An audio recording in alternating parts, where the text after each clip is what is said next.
sur Sud Radio pour le 10h midi. Vous retrouverez ensuite André Berkoff, 0826 300 300 si vous voulez participer et réagir au sujet dont nous parlons aujourd'hui. Virginie Leguet, bonjour, est avec nous, chef adjoint au service politique de Paris Match. Mathieu Schenk, directeur associé BVA Pôle Conseil, cofondateur du site Délit d'Opinion. Vous avez publié La France en face, ce que disent les Français à leurs élites déconnectées. C'est paru aux éditions du Rocher. Et Jackie Isabello, communicant, cofondateur de l'agence Corioling. Et on attend Alexis Bachelet, qui ne devrait pas tarder à arriver. On va parler des municipales. Est-ce qu'elles sont déjà perdues pour La République En Marche? Dites-nous comment est-ce que vous allez voter? On entendait ce matin Patrick Roger et Cécile de Ménibus qui sont à Montpellier. Et oui, ils sont à Montpellier. Ils ont reçu tous les candidats. Enfin, tous les candidats, il y en a qui n'ont pas voulu venir. Hein. Mais c'est vrai que je me souviens plus de son nom. Patrick, j'ai oublié son nom. Non. Le maire Patrick Roger. Vignal. Voilà, Patrick Vignal, qui a l'étiquette La République En Marche, disait que les gens dans la rue lui disaient on vous aime bien, mais on votera pas pour Macron. Donc le scrutin se confond. On va parler de ce fichier de la gendarmerie nationale qui va avoir accès à des informations plutôt extrêmement sensibles et confidentielles. On va en reparler. Et puis le stade 3 de l'épidémie, qu'est-ce qu'on attend pour y passer? Et puis qu'est-ce que vous avez changé dans votre manière de faire au quotidien? Les coups de cœur, les coups de gueule, ce qui a retenu l'attention dans votre actualité, dans ce qui a retenu aux uns et aux autres. Mathieu, on va commencer avec vous. Écoutez, moi, c'est un coup de cœur. Les listes pour les élections municipales ont été donc déposées et donc il y a plus de 900 135 candidats. Quasiment 1 million de candidats, et pour moi c'est un magnifique coup de cœur. Ça veut dire qu'il y a sur tout le territoire des Françaises et des Français qui croient encore à la démocratie, qui vont faire du porte-à-porte, qui vont aller tracter, qui vont aller défendre leurs idées. On sait que c'est chronophage, on sait que ça prend du temps, on sait que ça peut coûter aussi sur le temps consacré à la famille. On sait que c'est très peu payé. Au final, il y aura 500 000 élus sur tout le territoire. Et à une époque où on dit que les Français ne croient pas en la démocratie, à un moment où on dit que le seul pouvoir qui compte est celui de la rue et celui de l'expression des réseaux sociaux, il y a encore 1 million de Français qui maintiennent leur intérêt pour la démocratie de façon extrêmement active. Et je pense que, quel que soit le résultat du scrutin, le 15 et le 22 mars, ces gens-là pourront être très fiers d'eux, eux et leurs familles, parce qu'ils auront fait vivre la démographie de façon active. Mais c'est vrai qu'il y en a beaucoup, il y a beaucoup de communes encore qui n'ont pas de candidats. Alors c'est vrai qu'il y a quelques chiffres qui sont moins positifs. Exactement. C'est pas énorme, ça a doublé. C'est pas énorme, mais ça a doublé. C'est une tendance. Il y a beaucoup de communes où il n'y a qu'une seule liste. Exactement. En face du sortant. Alors là, c'est vraiment un phénomène exceptionnel. Et il y a une baisse du nombre de candidats d'environ 4% par rapport à 2014. Ça reste assez mesuré. Et moi, je pense qu'il faut surtout montrer la vitalité de la vie démocratique française territoriale. On va reparler de ces municipales dans un instant. Virginie Leguet, c'est un coup de cœur. Un coup de cœur. C'est pas très facile. Parlez bien dans le micro, Virginie. C'est pas très facile ni très amusant à lire, mais c'est très instructif. Il s'agit d'un livre qui s'appelle Alerte et qui est signé par un anonyme volontairement, qui est en fait un haut responsable de l'administration Trump. Et par les temps qui courent, c'est instructif de voir comment ça se passe de l'intérieur. Alors, je vous ai préparé un petit extrait qui est les conseils que se donnaient les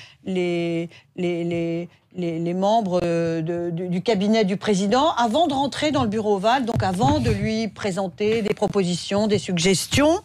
Et voilà les conseils qui se donnaient entre eux. Tenez bien votre micro parce qu'on vous entend pas. Voilà les conseils qui se donnaient entre eux. Pour retenir son attention, il fallait plus d'images et moins de mots. On nous pria d'alléger le message d'ensemble à seulement 3 points principaux. Non, attendez, c'est encore trop. Assez vite, les conseillers de l'aile ouest échangèrent les bonnes pratiques, gage de succès dès que l'on entrait dans le bureau ovale. Le conseil le plus essentiel, laisser tomber la présentation en 3 points. Il fallait y aller avec un point principal et le répéter, le rabâcher sans relâche, même si le président partait dans ses inévitables digressions jusqu'à ce qu'il saisisse.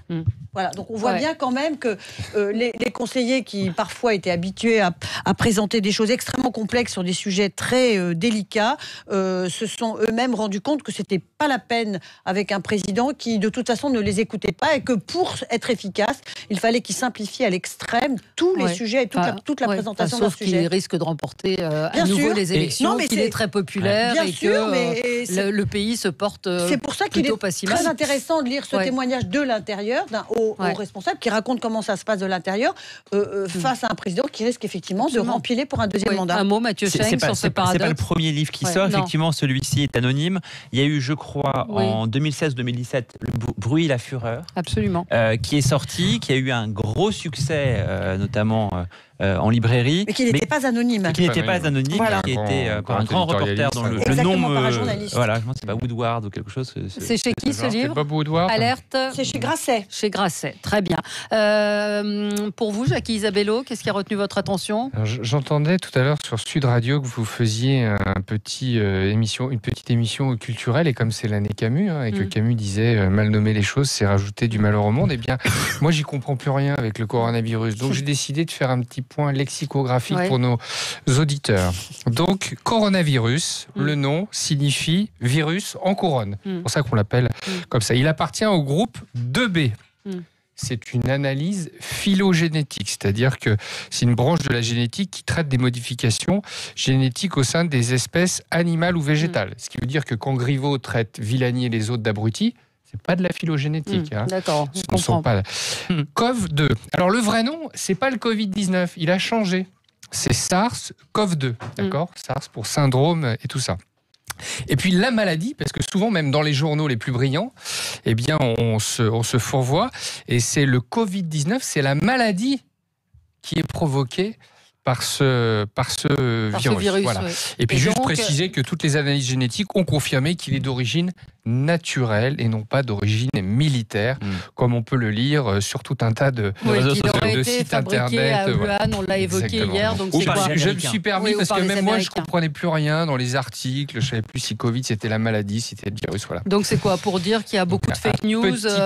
Non, mais déjà d'essayer de. Comme aujourd'hui on est un peu paniqué par ça, quand vous regardez les journaux, quand vous écoutez la radio, quand vous lisez la presse, eh bien ce que Kantar appelle les camarades de BVA l'unité de bruit médiatique, c'est-à-dire la place que prend un sujet dans l'espace public. Le coronavirus est en train de dépasser la place qu'a eu Notre-Dame l'année dernière, parce que l'année dernière, c'est Notre-Dame qui remportait le titre. Eh bien, je pensais que c'était intéressant de dire voilà, quel acronyme veut dire quoi et comment parler très précisément. Après, vous avez, juste pour conclure, vous avez raison, il y a énormément de choses qui sont dites, et l'OMS, qui est l'organisme de référence, sur son site internet a émis une page qu'il appelle Infodémie, qu'il aurait mieux fait d'appeler Infoxdémie, où il dit voilà, quand on vous dit que la cocaïne ça tue le coronavirus, ça n'est pas vrai. Quand on vous dit que vous pouvez vous mettre de l'urine sur les mains, etc. Non mais l'OMS a mis tout ça sur son site internet, donc ça veut dire qu'il y a énormément de choses qui circulent, vous avez raison de le préciser, sur les réseaux sociaux. L'investissement de toute la communauté scientifique qui ne cesse de se démultiplier dans les différents médias pour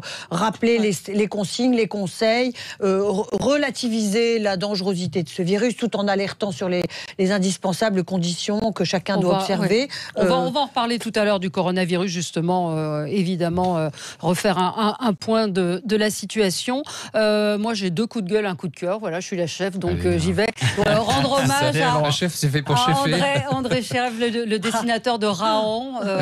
Beaucoup d'émotions. Voilà, le collier dans Pif Gadget, ça a rappelé. Moi, bon, je sais pas. Un garçon, c'était plutôt garçon, Raon, mais c'est vrai que j'ai vu beaucoup de gens lui rendre hommage et se souvenir de ce collier. Raon et Blake. Raon et Blake. Vraiment, alors un coup de gueule, c'est ces politiques qui vont faire campagne dans les mosquées, les synagogues et les églises. Ça concerne tout le monde. Je pensais que la laïcité était de mise, mais non. Je vois que François Pupponi, qui a écrit un bouquin contre le communautarisme, annonce une réunion politique dans une synagogue samedi prochain, ou je ne sais pas quand. Donc je trouve ça un peu nul.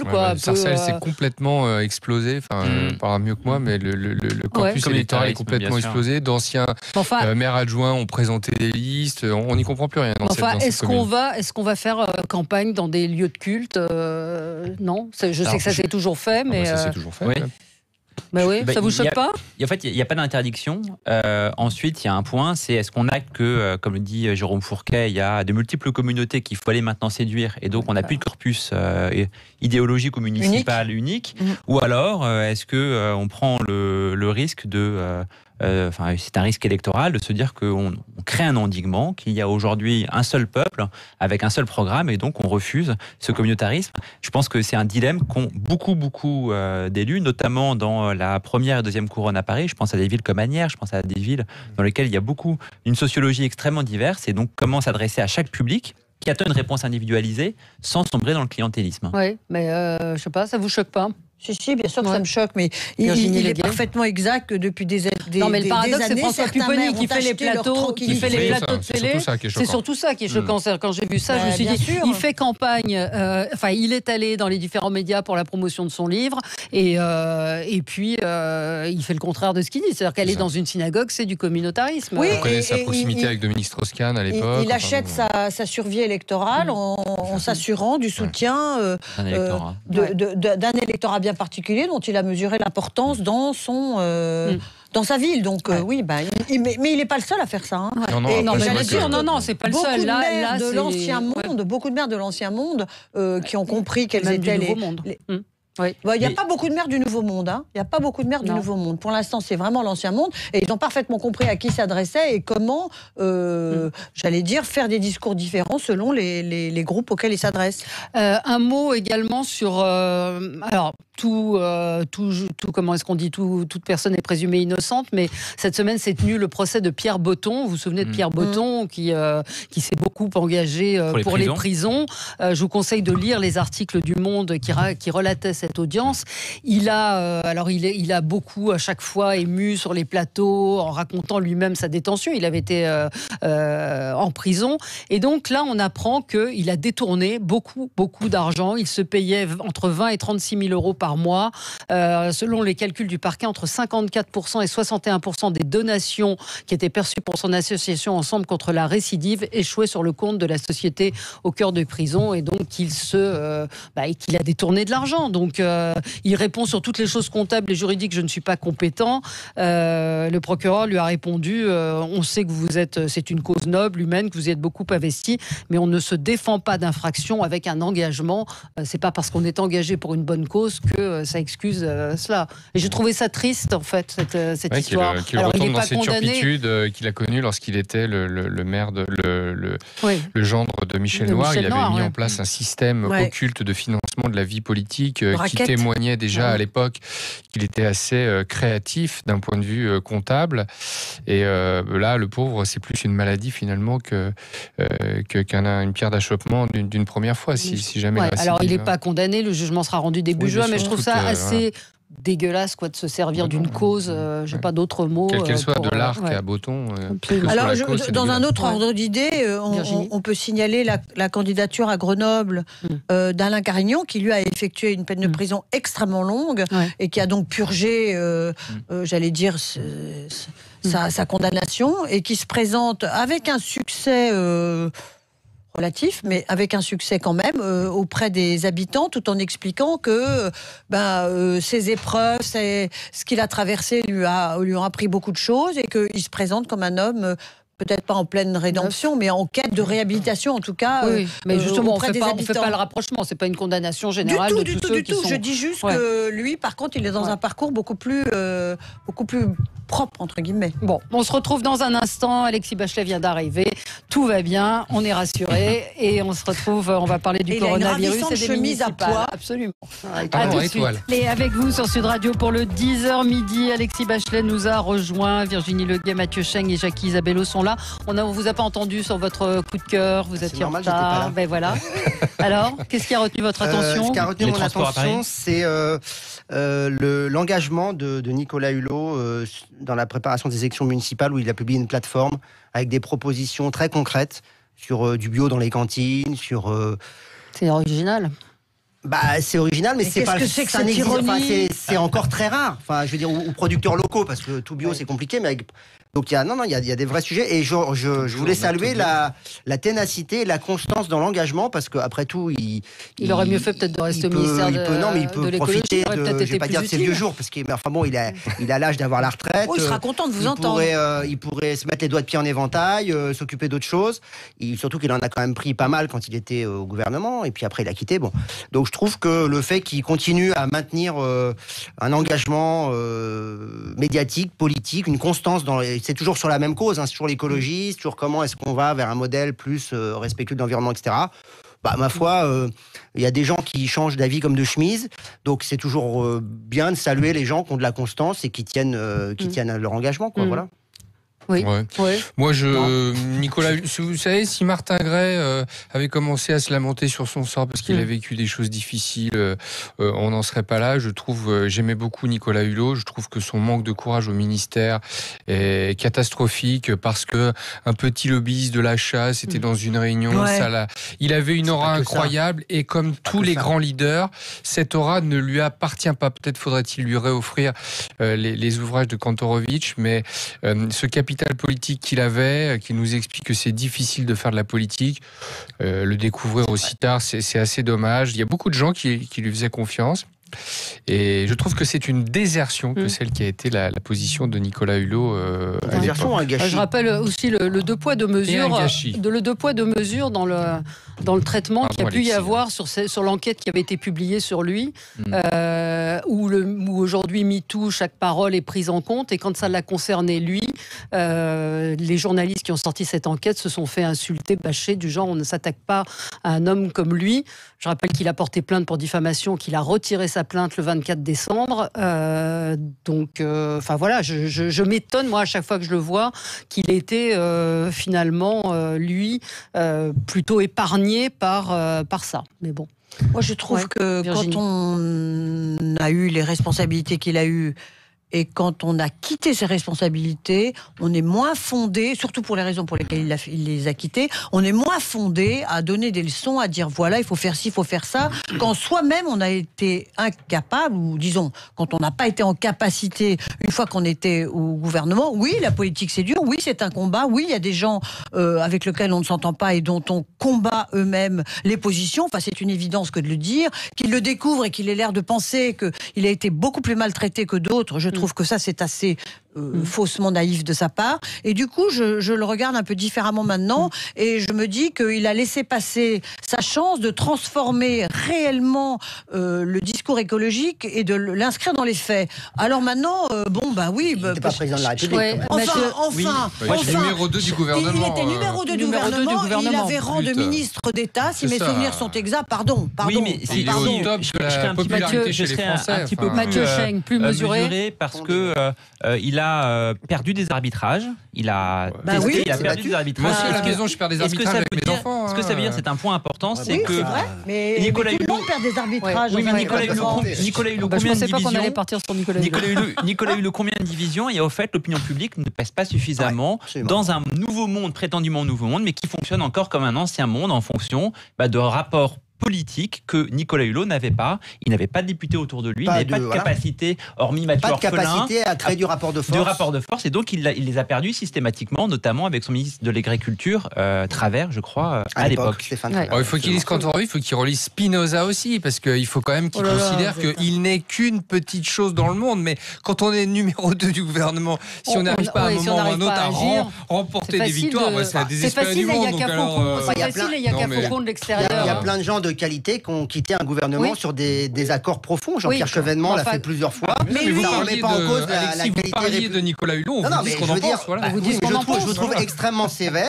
Parce que il a quand même pas démissionné au bout de. Parce qu'il nous a déçus, parce qu'on l'aimait bien. Je pense qu'il a déçu beaucoup de monde. Ah voilà, mais ça c'est très important. Il a déçu beaucoup de monde parce qu'il a franchi le Rubicon d'un engagement public alors qu'il était gravité autour des deux présidents précédents. Là, il a franchi le Rubicon. Il a dit j'y vais. Là, il faut y aller. Il a tenu 18 mois et puis au bout de 18 mois, il a dit ça sert à rien. De toute façon, je perds tous mes arbitrages.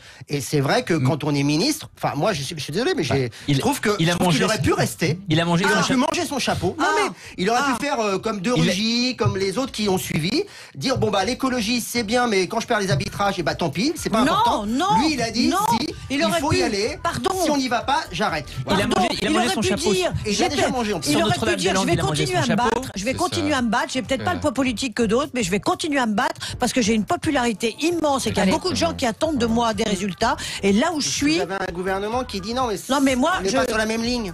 Non mais peu importe. Il aurait eu le droit de dire qu'il n'était pas d'accord. Je suis d'accord avec Virginie de dire ça là-dessus. J'ai perdu l'arbitrage. Je ne suis pas d'accord et comme je suis très populaire, je reste. Il a dit à multiples reprises. Il a tenté. Il s'est rendu compte que le métier de politique est un métier de chien. Ça ferme sa gueule ou ça démissionne. Justement, Nicolas Hulot pouvait ne pas faire ça. Oui, c'est un métier de chien. Il pouvait ne pas fermer sa gueule, Nicolas Hulot. Il aurait pu justement renverser la logique chevènementiste. On pouvait considérer qu'il était d'une certaine façon invirable parce qu'il avait cette popularité derrière lui qui était extrêmement forte et il pouvait user de cette popularité qui n'était peut-être pas un courant politique mais qui était peut-être plus importante encore pour faire pousser des sujets qui n'auraient pas été poussés par quelqu'un de moins populaire que lui. Allez, on se retrouve dans un instant. On va parler du coronavirus, on va parler des municipales. Est-ce que sont déjà perdus pour La République En Marche? À tout de suite. Avec vous sur Sud Radio, le débat continue même pendant la pub. On est avec vous jusqu'à midi. Très animé. Et parlons des législatives. Est-ce que les municipales sont déjà perdues pour la municipale? Pourquoi j'ai les législatives à chaque fois? C'est vraiment. C'est dans 2 ans. Voilà. Les municipales déjà perdues, c'est peut-être, c'est l'inconscient. Déjà conçu pour La République, déjà perdu pour La République En Marche. Le président se tiendrait à bonne distance du scrutin, mais ça semble assez mal engagé. Dans son entourage, on dit qu'il est réaliste, qu'il voit les sondages et qu'ils ne sont pas très optimistes. Est-ce que le 49.3 sera quelque chose d'assez coûteux pour la majorité, Mathieu Cheng? Oui, non, mais en toile de fond, on a tout pour que ce soit un échec pour La République En Marche. On a bien sûr l'impopularité de Macron, on a le 49.3, vous l'avez cité. On a également une minorité, mais environ 3 ou 4 Français sur 10 qui souhaitent sanctionner le gouvernement à l'occasion de ces élections municipales. Donc effectivement, en toile de fond, il y a tout pour que la République En Marche connaisse un échec. Après, là où ils ont été plutôt malins à La République En Marche, c'est se rendre compte qu'au fait, ils ne pouvaient pas gagner des scrutins. Ils ont présenté quasiment aucun candidat. Il y a 260 listes, La République En Marche. Il y a une commune sur 2 de plus de 10 000 habitants dans lequel il n'y aura pas de liste La République En Marche ou soutenue par La République En Marche. Et donc, ça signifie que ça va être très dur pour les commentateurs politiques d'avoir un bilan sur le nombre de victoires acquises par La République En Marche comparativement au nombre de candidats présentés ou de listes soutenues. Ouais. Après, ce que vont faire les commentateurs, ils vont aller sur les grandes villes. Et là, sur les grandes villes, effectivement, d'un point de vue symbolique, ça va être violent. Paris, très peu de chance pour Buzyn de l'emporter. On va à Marseille. Le candidat à La République En Marche, au fait, 7%. Est entre 7 et 9. Martine Vassal avec Ravir sont en train de se battre pour avoir la mairie, a priori avec une plus forte probabilité que ce soit Martine Vassal qui l'emporte, même si rien n'est acquis. On va à Bordeaux. C'est catastrophique pour Thomas Cazenave qui se retrouve entre 8 et 10% avec en dessous de Poutou. Si je peux intervenir sur l'affaire de Bordeaux, il est tout à fait stupéfiant que La République En Marche ait présenté une liste contre Monsieur Florian, qui était parfaitement macro-compatible et sur la liste duquel il y a déjà des modems. Donc moi je veux bien que... Enfin là vraiment ils ont une stratégie totalement désordonnée parce qu'ils font ça à Bordeaux, à Paris, et là pardon, le président ne s'est pas tenu à distance, il est intervenu il est intervenu extrêmement tard pour dire à Cédric Villene de se retirer après les avoir laissés 6 mois quasiment faire campagne ensemble. Enfin bon, il y a des erreurs manifestes au-delà même de la faiblesse locale et du manque d'enracinement d'En Marche qui est parfaitement compréhensible et légitime. Il y a vraiment des erreurs dans les stratégies, dans le choix des candidats, dans les villes où il fallait ou non présenter un candidat. Ça ne fait qu'ajouter aux faibles chances d'En Marche de marquer un peu fortement ce scrutin. Oui. Tout à fait. Alexis Bachet. Oui, en fait, c'est un peu l'échec d'une stratégie, en même temps municipale, parce que les élections municipales, il y a 2 tours, et puis au 2e tour, il faut choisir entre soit un candidat plutôt à droite, avec des écologistes, il faut s'allier, de la gauche, ou un candidat plutôt républicain, et plutôt républicain, parce que les républicains avaient remporté beaucoup de villes lors des derniers scrutins. Et puis surtout... moi j'ai le sentiment que En Marche paye aussi son absence d'enracinement local. Quand Mathieu dit qu'il y a une ville sur deux de plus de 10 000 habitants où il n'y a pas de liste En Marche, c'est tout simplement parce que probablement il n'y avait pas de tête de liste, ils n'ont pas trouvé quelqu'un, et puis il n'y avait pas de groupe, de capacité, parce qu'en réalité, comment fonctionne c'est un parti gazeux, mais qui s'est évaporé. C'est-à-dire qu'il y a eu un moment donné où ils étaient soi-disant à 400 000 pendant la campagne présidentielle, mais je pense qu'aujourd'hui, de militants actifs d'En Marche, je suis pas sûr qu'il y en ait 50 000 sur toute la France. Vous voyez. Non, mais donc là en fait, c'est un petit parti, ouais. et en plus de la manière dont ça fonctionne, parce qu'il faut voir comment il y a eu énormément de bagarres locales pour avoir au début l'investiture, le soutien d'En Marche. Et souvent, il y avait parfois des candidats légitimes localement, et ils ont pris un troisième larron issu du PS ou issu des Républicains. Donc ils ont laminé eux-mêmes leur embryon de parti, parce que localement, il y a des marcheurs libres, il y a des anti-marcheurs, et parfois, vous avez même, j'ai vu ça dans un article, des suppléants de députés qui se présentent contre les députés ou contre le candidat. Donc c'est un foutoir innommable. Alexis a parfaitement raison. En fait, ce qui est le cas Villani est symptomatique de ce qui se passe partout en France. Absolument. Dans les villes de plus de 100 000 habitants, il y a 15 cas de dissidence sur 40. Donc ça veut dire que le parti, n'a pas assez de troupes, et quand il y a des troupes, il n'arrive pas à sonner à la fin de la récréation pour qu'il y ait une seule tête de file. Il y avait un énorme décalage entre la Commission nationale d'investiture qui a donné les investitures et les groupes de marcheurs locaux qui espéraient être consultés, associés, et qui ont été complètement éliminés de tout. La décision a été prise de manière hyper centralisée. Le En Marche, en fait, fonctionne comme feu le Parti communiste, avec un centralisme démocratique. Et ça provoque des dégâts au niveau local, parce que le gars, il est là, il est légitime, il n'a pas l'investiture. On met quelqu'un d'autre, et il fait sa liste. Moi, ce que je trouve surtout, c'est que là, on est à presque... plus de 2 ans et demi d'exercice du pouvoir, et En Marche avait tout loisir de structurer, d'organiser, de rationaliser ce parti qui ne demandait qu'à vivre, et au lieu de ça, il ne s'est rien passé à l'intérieur du parti, et il a laissé se dissoudre de l'intérieur, je tiens mon petit mot, se dissoudre de l'intérieur, ce parti qui aujourd'hui n'existe plus, c'est une coquille vide. Les gens sont partis parce qu'ils n'ont pas été ni entraînés, ni même stimulés, ni même poussés, associés à se réunir entre eux, à créer localement des fédérations, enfin...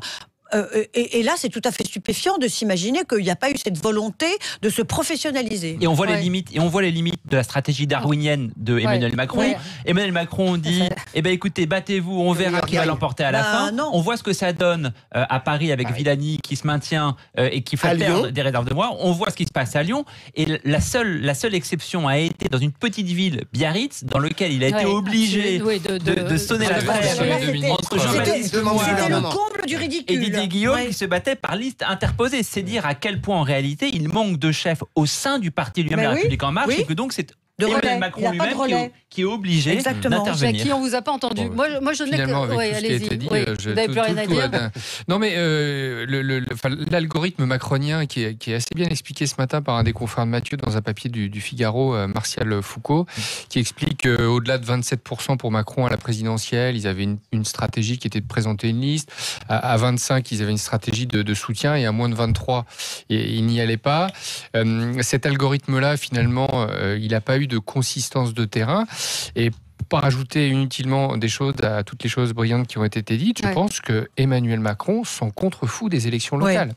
C'est simplement ce qui ressort, c'est-à-dire que la machine macroniste... il ne peut pas s'en foutre complètement. Il y a les sénatoriales après, donc ça va compter. Tel qu'il l'a envisagé repose sur la réélection du président. Toutefois, la question de se dire s'il était même réélu en 2022, c'est quasiment assuré qu'il n'aurait pas cette fois de majorité à l'Assemblée nationale. Ah bon, vous savez déjà ça, fort. Cette année, en 2017, le coup de génie, ça a été de mettre sa tête à côté des candidats que personne ne connaissait. Et ça a été un raz-de-marée incroyable. Enfin, nous, on en a fait à l'agence, on s'est pris des raclées monumentales sur le terrain des campagnes alors qu'on aurait dû gagner des choses parce qu'il y a eu ce coup de génie. Vous savez, des fois, il y a un petit truc les gens ont peut-être compris que c'était peut-être pas... Après les municipales qui sont des petites législatives, parce qu'on voit bien que dans le carnet de notes des candidats, il leur était dit, surtout cette fois, ne mettez pas le logo de la REM. En 2022, ils ne pourront pas rééditer cette association si le président était élu. Et donc, la question de sa majorité en 2022 est posée parce que le président, je pense, s'il faisait encore 5 ans en cohabitation, ça lui conviendrait bien. Il n'a rien organisé à la République En Marche. Ça, ni Castaner, ni M. Guérini, qui est un type adorable, mais qui n'est pas un chef de parti. Il y a des tas de gens sur le terrain. Vous pouvez demander aux gens dans le 17e de la République En Marche ce qu'ils pensent de monsieur Guérini. Il n'a pas fait office de ce qu'on demande à un chef. Il n'a pas structuré le parti. Et donc, ce parti ne l'intéresse pas. Il ne met pas son nez là-dedans. Un seul exemple, je veux dire, tout le monde a dirigé des équipes. On ne dirige pas une équipe comme il a dirigé le cas Villani-Griveaux.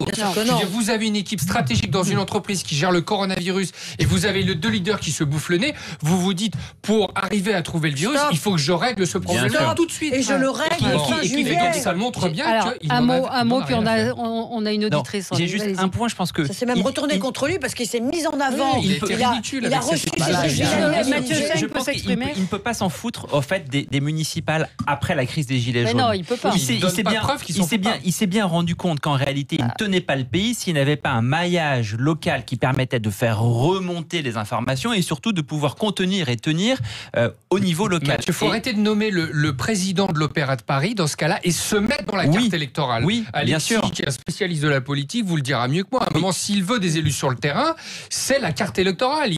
Il avait Alain Richard qui est un spécialiste de la carte électorale. Il l'a très on avait laissé faire les investitures en marche, ça serait passé autrement.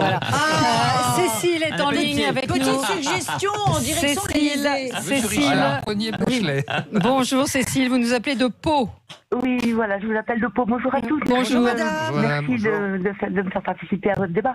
Oui, je m'amuse beaucoup avec vous. Alors, je dirais que Guérini, c'est un peu l'escargot mort parce qu'effectivement, il a sa coquille vide, quoi. Enfin, c'est terrifiant. Alors, oui, moi, je suis à Pau. Alors, vous savez, Monsieur Bayrou, pardon, il faut que je sois respectueuse.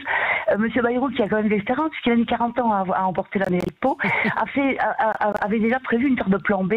Et d'ailleurs, je ne sais pas si vous avez lu le document qu'une chaîne concurrente, mais néanmoins ennemie, nous a confié sur les infos, ou en tout cas les instructions de M. Guérini pour le deuxième tour, parce que moi je voudrais m'attacher en fait au deuxième tour, parce qu'en fait c'est ça leur problème. Je vous parle pas, je laisse un peu tomber effectivement les marcheurs, enfin les marcheurs qui seront sur les listes des ex-républicains et des ex-socialistes, hein, les maires sortants, c'est pas le problème. Mais les petites villes qui se maintiendront avec, je crois que vous disiez à peu près 250 listes autonomes, le problème ça va être le deuxième tour, parce qu'il faut se rendre à l'évidence. Ils auront essentiellement entre 5 et 10%. C'est-à-dire, je rappelle rapidement, hein, le truc c'est 5% pour se maintenir et voilà pour 10 pour se maintenir au deuxième tour. 5% pour fusionner en effet et 10% pour se maintenir. Et alors apparemment l'instruction c'est attention, avec qui allez-vous fusionner et pour qui allez-vous vous désister donc ça c'est vraiment leur gros problème, parce que visiblement c'est un peu une impasse, puisque leur mot d'ordre c'est finalement faire toujours pareil, faire barrage au Rassemblement national. Ils vont se retrouver ou dans l'opposition avec la France insoumise ou dans des listes qui seront également de l'opposition au niveau national. Donc je pense que ça va être une cata totale. Alors, vous savez pour qui vous allez voter ? Vous savez, à Pau, la messe est dite. Hein. Vous parliez des listes, les cathos. Je ne sais pas si les cathos vont voter Bayrou, mais la messe est dite parce que franchement, ici, tout le monde a baissé les bras. Bayrou, on va laisser passer Bayrou parce que aller voter. Bayrou. Moi, je vais voter absolument. Et je pense, moi, j'ai moins peur du coronavirus, je pense, que la REM pour les élections municipales. Oui, en effet. Je pense qu'ils ont peur à tous les étages. C'est vraiment, on va. Moi, je boude pas mon plaisir. Si je peux m'amuser un petit peu. C'est ce qu'il faut faire. Merci beaucoup, Cécile. Ce qui est intéressant, c'est quand même le cas de Montpellier, où vous avez Patrick Vignal qui arrive à 5%. Il est en 1, 2, 3, 4, 5, 6, 7, Oui, 8, mais avec 9e le maire, position. Le maître Philippe Sorel à 19%. qui est Macron-compatible. Ouais. Donc Oui, on peut additionner mais- mais c'est comme à Paris, c'est-à-dire Là aussi, qu'ils c'est reproduisent. bizarre. Et moyen, Ils hein, reproduisent, moyen, et c'est ce que disait Mathieu, dans toutes les grandes villes, quasiment, il y a une forme de dissidence issue de la Macronie.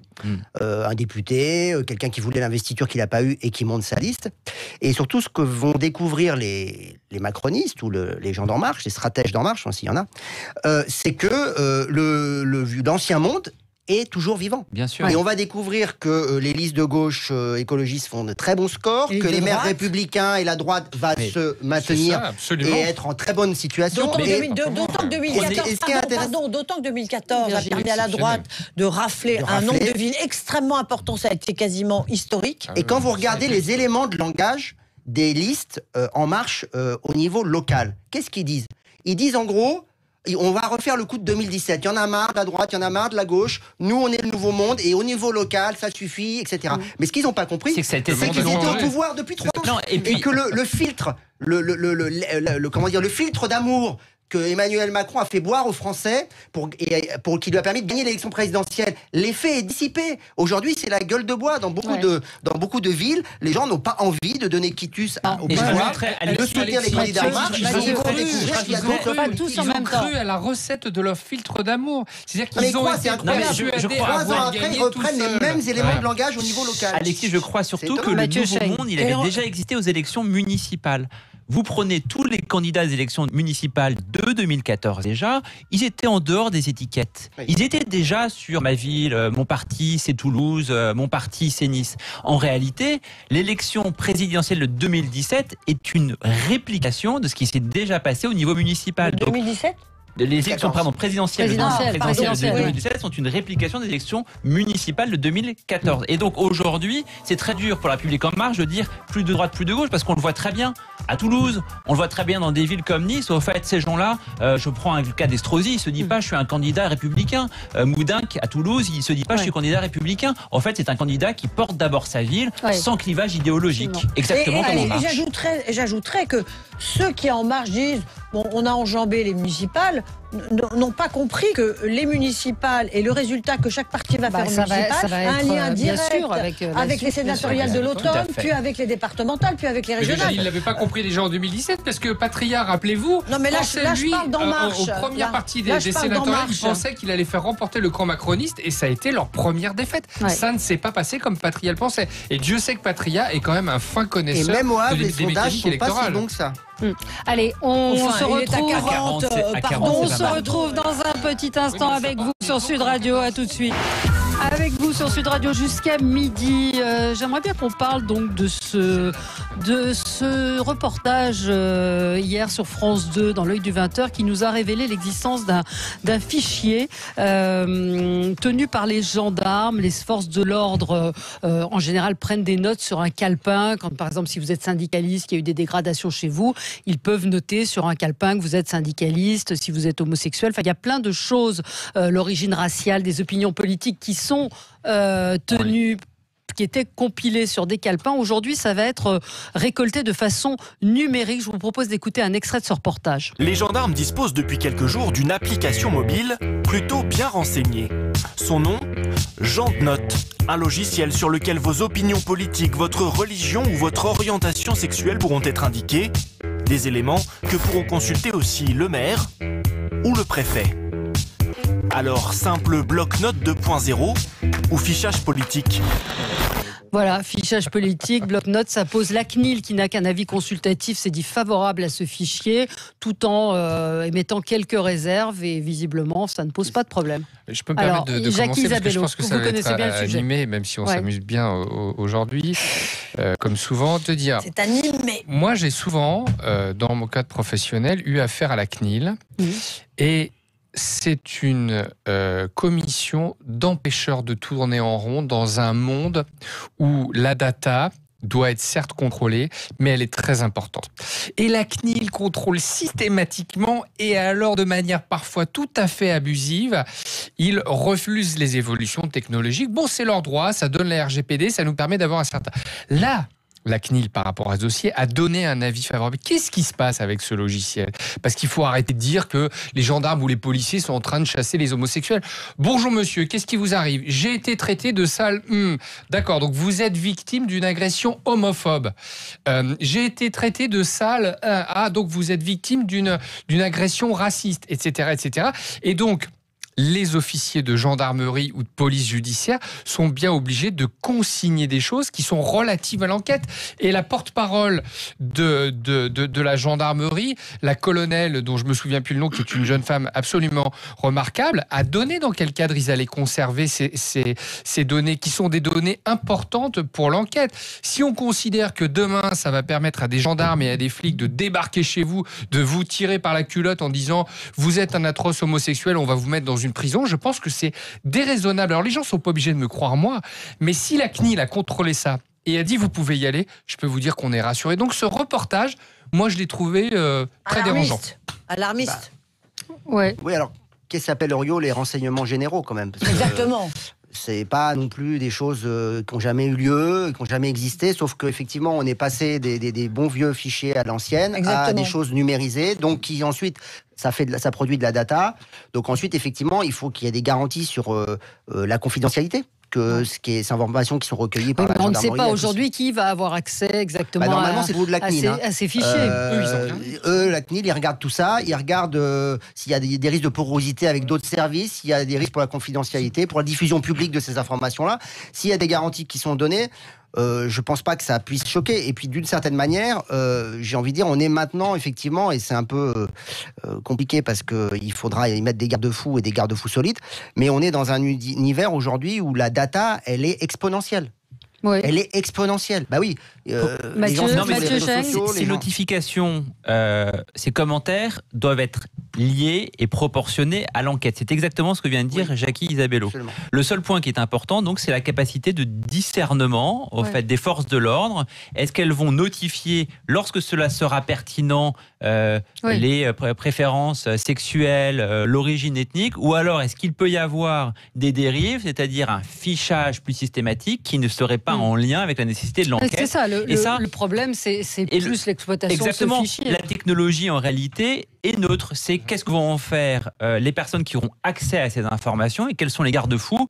Je suis entièrement d'accord avec Jackie Isabello. À partir du moment où il y a la CNIL qui a établi des garde-fous, qui les a jugés suffisamment solides pour maintenir au fait le respect de l'individu et de ses informations confidentielles, je pense qu'il n'y a pas en réalité d'angoisse particulière à avoir sur le sujet. La Ligue des droits de l'homme envisage de déposer un recours contre cette application. Oui, mais elle fait son job. Enfin bon, moi j'ai un léger Legal. doute, pardon. Je sais qu'on nous explique que quand c'est confidentiel, c'est confidentiel. Moi j'ai un léger doute sur la confidentialité de quelque chose qui circule de façon virtuelle. On a vu 1000 fois des fichiers volés, des systèmes de sécurité qui ont été craqués par des hackers. C'est extrêmement facile à faire et de plus en plus facile à faire. Je pense qu'à partir du moment où un fichier est quelque part sur le net, il est quasiment accessible à tous. Donc, c'est pas sur le net, c'est dans des serveurs. C'est encore un autre sujet.